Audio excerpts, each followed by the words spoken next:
Приветствую вас, друзья! Вы находитесь на канале Survagger, меня зовут Руслан, а на ваших экранах очередной 25-й по счету выпуск новостей по игре 7 Days to Die. По причине того, что видео от Джоэла, как обычно, задерживается, в этот выпуск попали исключительно новости и слухи с официального форума игры.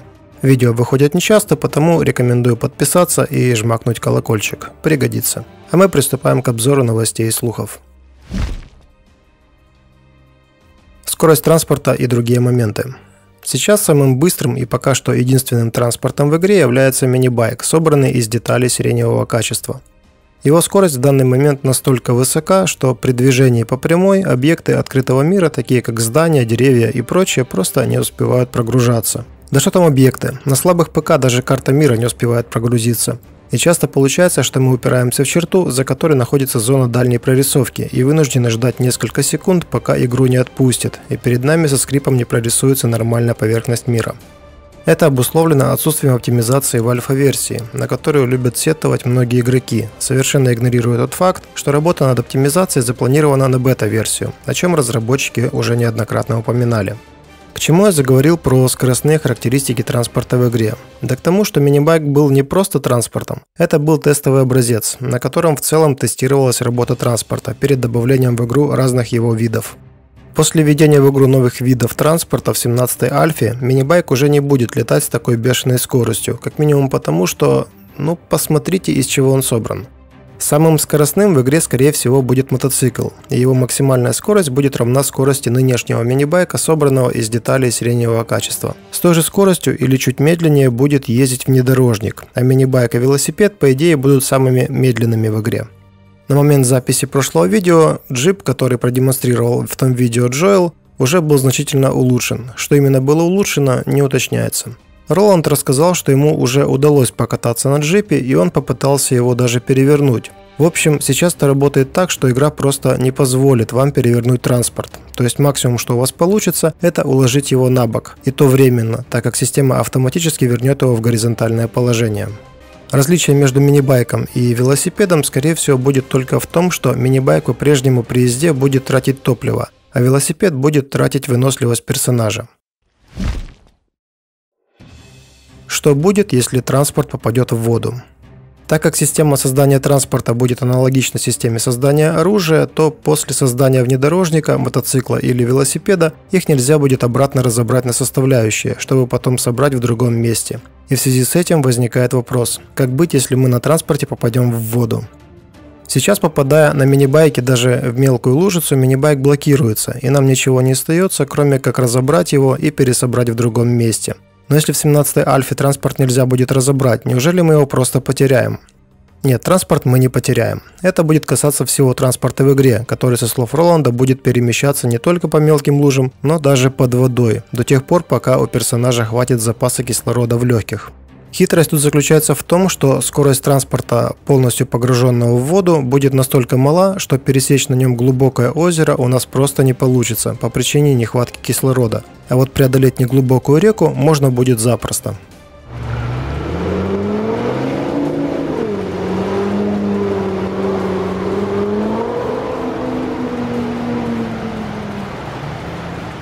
Гирокоптер также сможет перемещаться под водой, так как имеет для этого колеса, с помощью которых на нем можно будет выехать из воды. Что касается скорости перемещения гирокоптера, то сейчас сложно даже предположить, с какой скоростью он будет летать.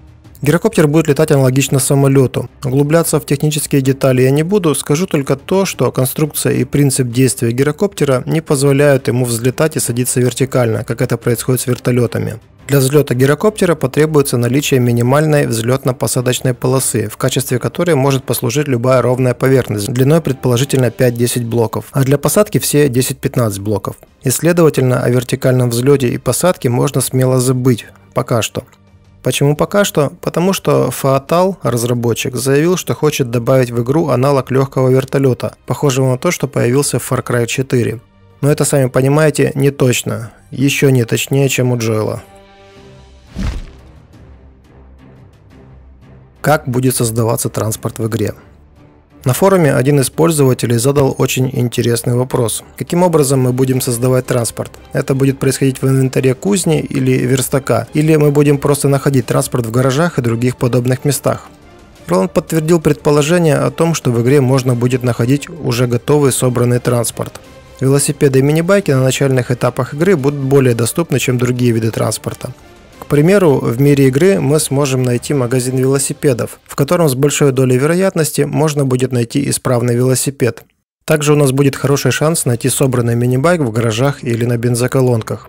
И, соответственно, самым редким транспортом в игре, который можно будет найти в собранном виде, это будут мотоциклы и внедорожники, шанс найти которые уже будет зависеть от уровня игрока, и найти их можно будет ближе к концу игры.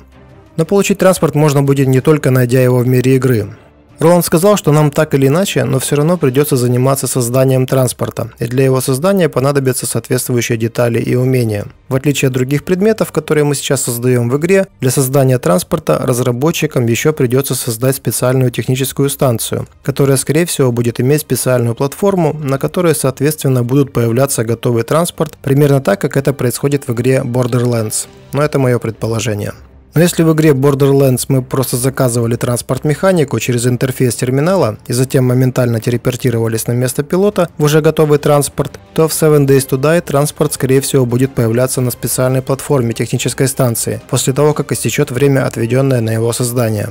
Также, со слов Роланда, эту техническую станцию и ее интерфейс можно будет использовать для ремонта, улучшения и модификации готового транспорта. Таким образом, процесс создания транспорта не предполагает помещение транспорта в инвентарь персонажа для последующего его размещения в нужном нам месте. Я также надеюсь на то, что после выхода 17-й альфы у нас больше не будет возможности полностью отремонтировать транспорт с помощью ремонтных наборов. Моя идея заключается в том, чтобы у нас была возможность отремонтировать поврежденный транспорт до состояния 35-65% от общей прочности. И процент прочности транспорта, который мы могли бы восстановить в полевых условиях, зависел бы от каких-нибудь перков или скиллов. А вот для полноценного ремонта нам необходимо было бы загнать транспорт на техническую станцию и уже там производить капитальный ремонт. Почему именно так? Ну хотя бы потому, что было бы логично находить в мире игры не рабочий, а поврежденный транспорт. Причем уровень повреждений должен быть таким, чтобы этот транспорт просто нельзя было использовать. Перед тем, как его использовать, нам нужно было бы вначале его подремонтировать с помощью ремкомплектов, а затем отогнать на свою базу и там уже провести капитальный ремонт. То же самое касается случая, если наш транспорт получает повреждения в ходе каких-то боевых столкновений с другими игроками или зомби. Роланду моя идея понравилась, и смею надеяться на то, что Роланд донесет ее до ведома Джоэла, который в свою очередь даст задание разработчикам реализовать подобное в игре до выхода 17-й альфы. Управление транспортом и стрельба за рулем. Сейчас управление мини-байком в игре, а конкретно повороты вправо и влево, происходит с помощью стандартного набора клавиш A и D, а мышь используется для обзора. После выхода 17-й альфы это вполне может измениться. В данный момент на форуме идет обсуждение системы управления транспортом с помощью мыши. Суть заключается в том, чтобы реализовать в игре 7 Days to Die такую же систему управления транспортом, которая уже давно и успешно работает в таких играх, как Borderlands и The Ark. В этих играх управление разгоном и торможением происходит с помощью стандартных кнопок W и S, а вот управление поворотом в нужную сторону реализовано с помощью мыши. При изменении направления взгляда с помощью мыши и наличия не нулевой скорости транспорт старается развернуться в ту сторону, в которую мы смотрим. Примерно такую же систему можно было бы ввести в игре 7 Days to Die. При изменении направления с помощью мыши и наличия не нулевой скорости транспорт должен будет стремиться принять требуемое направление. Это, со слов разработчика ГААЗа, намного удобнее и интуитивно понятнее, чем управление с помощью кнопок. Единственным аргументом, который мог бы быть засчитан в пользу управления с помощью кнопок, так это возможность стрелять, находясь в транспортном средстве. Но и тут уже давно есть решение. К примеру, это может быть специальная кнопка, зажав которую можно было бы временно переключить мышцу управления транспортом на управление обзором и стрельбой. К примеру, это могла бы быть правая кнопка мыши. Получается, что препятствий для введения в игру системы управления транспортом с помощью мыши просто нет, потому мы вполне можем рассчитывать на то, что это будет реализовано в 17-й альфе. Кстати, со слов разработчика Фаатала, стрельба из транспорта с помощью мыши уже реализована и протестирована, и точно будет нам доступна в 17-й альфе. Будет ли дирижабль в игре? Недавно на форуме разработчик Fatal разместил несколько скриншотов с изображением дирижаблей. На первом скриншоте было запечатлено два дирижабля, которые зависли на большой высоте над поверхностью Земли. На втором и третьем скриншоте дирижабли были показаны частично или полностью под водой. Многие приняли это за чистую монету и с полной серьезностью стали обсуждать целесообразность введения в игру подобного транспорта. Особенно пользователей взбудоражило изображение дирижабля, полностью погруженного под воду. Многие предположили, что это прототип подводной лодки, на что разработчик ответил, что дирижабль – это всего лишь модель, которая помогает в разработке и тестировании гирокоптера. А что касается водного транспорта, то его введение в 17-й альфе не планируется. Это может произойти разве что в 18-й альфе. Об этом я упоминал в прошлом новостном видео. Следующий скриншот, который опубликовал тот же разработчик, уже содержит изображение гирокоптера с пилотом, летящего на большой высоте над поверхностью Земли. Кроме гирокоптера, на этом скриншоте есть еще одна деталь, на которую вы, скорее всего, не обратили внимания. И я бы ее тоже пропустил, если бы не внимательность посетителей форума. Если помните, когда Джоэл анонсировал дальнюю прорисовку зданий перед выходом 16-й альфы, он также упоминал о том, что после дальней прорисовки зданий на очереди будет дальняя прорисовка деревьев. Так что этой неочевидной деталью как раз и являются деревья, которые прорисовались на достаточно большом расстоянии от персонажа. Эти выводы сделаны исключительно на основании скриншота и разработчиками пока что не подтверждены. И последняя на сегодня новость. Режима игры типа синглплеер не будет. No, God, please, no! No! No! В 17-й альфе пропадет режим игры синглплеер. Его место займет мультиплеерная версия игры. Да, вы не ослышались. После выхода 17-й альфы при создании новой игры вы уже не найдете одиночный режим игры среди доступных для выбора. Только не паникуйте раньше времени. Все не так плохо, как может показаться на первый взгляд.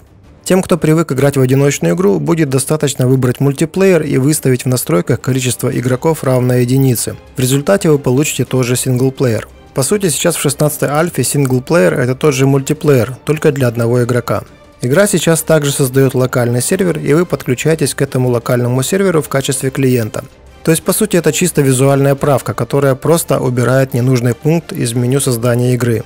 Вы даже сейчас можете создать новую игру, выбрав мультиплеер, установить количество игроков равное единице, выбрать приватный тип сервера и если требуется, то установить пароль. Все это будет доступно и в 17-й альфе, за тем исключением, что вы также сможете поставить игру на паузу, если в вашей игре больше никого нет кроме вас. Зачем это было сделано? Как минимум, это помогло устранить проблему, когда одиночная игра по каким-то причинам превращалась в многопользовательскую, и прогресс персонажа сбрасывался до уровня первого дня. Кроме исправления этой ошибки, мультиплеер дает нам некоторую гибкость в плане настроек. После создания мира вы всегда сможете изменить количество игроков в настройках вашего мира и пригласить в игру своих друзей, или изменить тип сервера с приватного на публичный и дать возможность кому угодно зайти к вам в игру.